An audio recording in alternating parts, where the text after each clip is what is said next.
Hello, friends. This is Dave Hurwitz, executive editor at ClassicsToday.com, here with the next in our endless series of classic Hollywood film scores.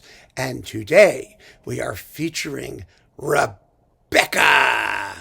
Yes, the Alfred Hitchcock classic from 1940-something, starring Laurence Olivier as Maxim de Winter, Joan Fontaine as the next Mrs. de Winter, and the best, Judith Anderson as the incredibly spooky, creepy, evil, malignant Mrs. Danvers.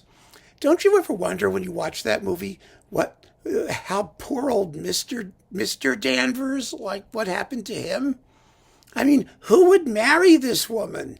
She is like Creepella incarnate. But there must have been a Mr. Danvers because she's Mrs. Danvers. You also kind of wonder why Laurence Olivier, as Maxim de Winter, didn't just fire the old hag. I mean, why keep her on? She's obviously loathsome, but, that would give away the whole plot. Now, we all know the story, right? Well, maybe you do, maybe you don't. Rebecca was Mr. de Winter's first wife, who died in mysterious circumstances.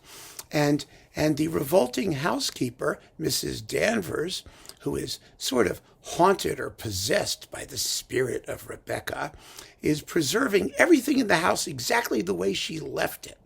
And Joan Fontaine is the new Mrs. de Winter, who is taking Rebecca's place. So naturally, Mrs. Danvers hates her and tries to do things that will make her like kill herself and go insane and all of that fun stuff. Basically gaslights the poor babe till she's absolutely ready to go completely nuts. And then we find out that underneath the idolization of Rebecca, who never appears, of course, because she's dead, it turns out that Rebecca was actually as evil as Mrs. Danvers and was treating her husband like dirt and claimed that she was going to have a child by his I don't know, brother-in-law or best friend or whatever it was, I don't know, someone else, and a cousin and something or whatever. And she actually arranged that he would kill her because she was actually terminally ill from cancer, and her body turns up in a boat. Do we need to go on? Do we really need to go on? It's one of those, romantic gothic horror, Harlequin romance type stories. But it all winds up with the house. The house has its own sort of identity. Its name is Manderley. And Manderley burns up at the end with Mrs. Danvers in it, of course, in Rebecca's room. It's the last thing we see is the crazy Mrs. Danvers running around in the window as the flames are shooting up behind her. Oh, it's just marvelous.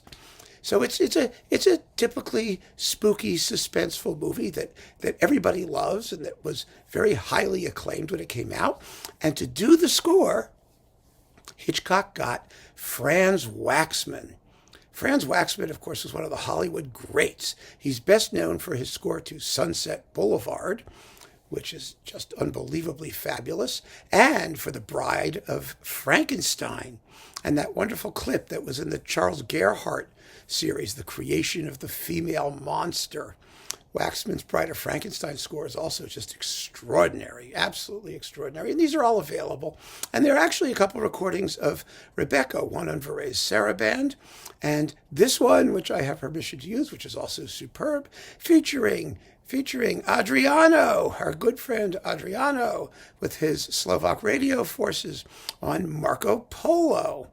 It's just a terrific recording, really marvelous, every bit as good as his Jane Eyre, which is also quite interesting. And I just love these pieces. And I have a few samples that I want to play you, and then I know you're just going to run out and get it if it's still available. These things are in and out of print, but they're all downloadable. You can stream them.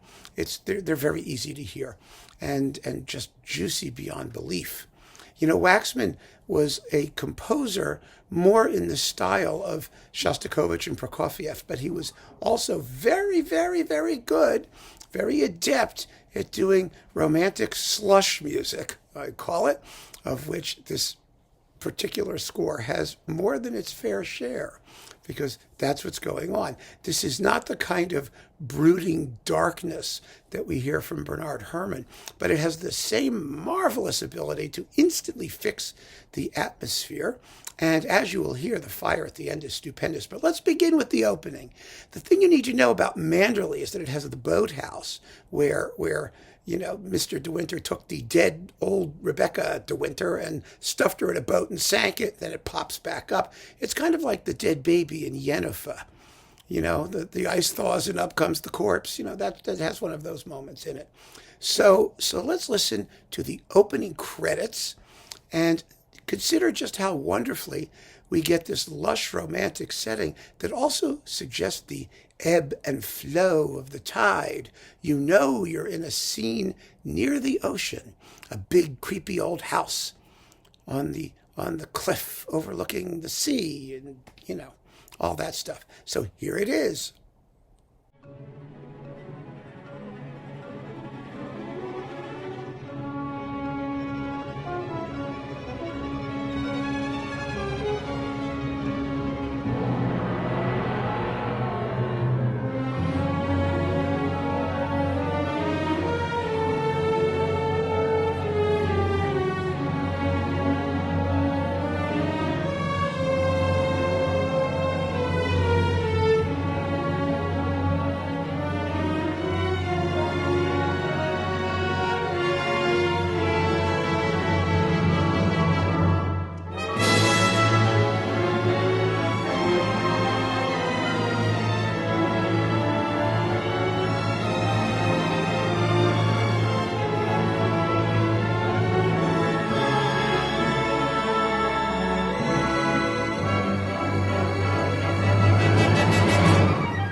Definitely evocative and very, very romantic, unbelievably romantic. And one of the big scenes in the film is the ball. There is an actual set piece ball at Manderley where the evil Mrs. Danvers tricks the new Mrs. De Winter into wearing the same dress that Rebecca wore just before she died. So she thinks she's doing it to make her new husband happy, but in reality he's horrified because she doesn't know anything about the story of how Rebecca really died. Oh, it's just so juicy.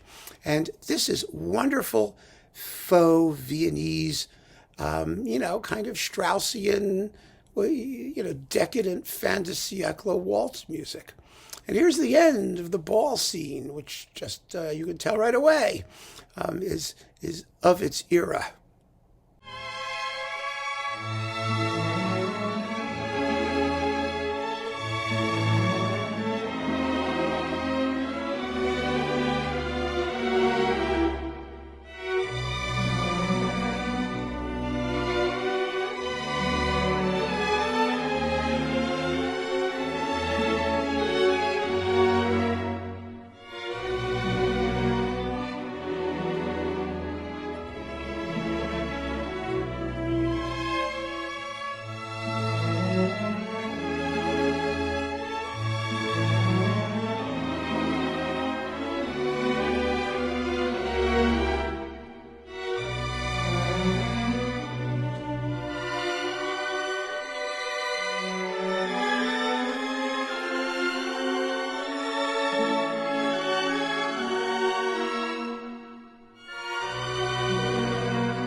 Yummy, isn't it? Don't you just love that little harp lick at the very end? I mean, it's just everything is touched in so nicely. It really is.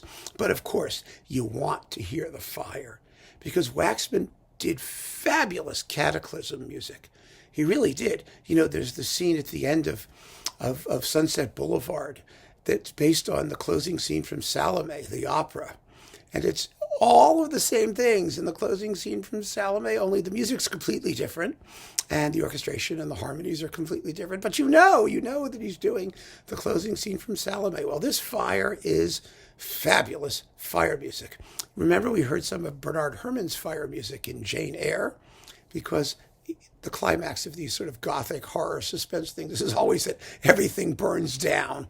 Ever since Wagner, you have to burn everything down at the end, actually. And so this is Manderley in flames and the evil Mrs. Danvers going nuts and getting sucked into the fiery vortex. And boy, is this a fiery vortex. I mean, really, as far as fiery vortexes go, this is absolutely one of the best. Should I say vortices? Vortices or vortexes? Well, whichever you choose. Here it is.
And that, my friends, is Franz Waxman's classic score to Alfred Hitchcock's Rebecca. And however you get it, you're going to want to get it.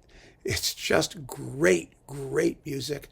Again, full of atmosphere, but also, Waxman's music, like so many of the best film composers, tends to have rounded off shapes, or at least rounded off periods. So even though, he was restricted by the limit of the actual cut or whatever image or scene he was actually scoring, he manages to write music that survives quite well on its own, and it's just a joy to listen to all by itself. So keep on listening, friends. Thanks so much for joining me. Take care.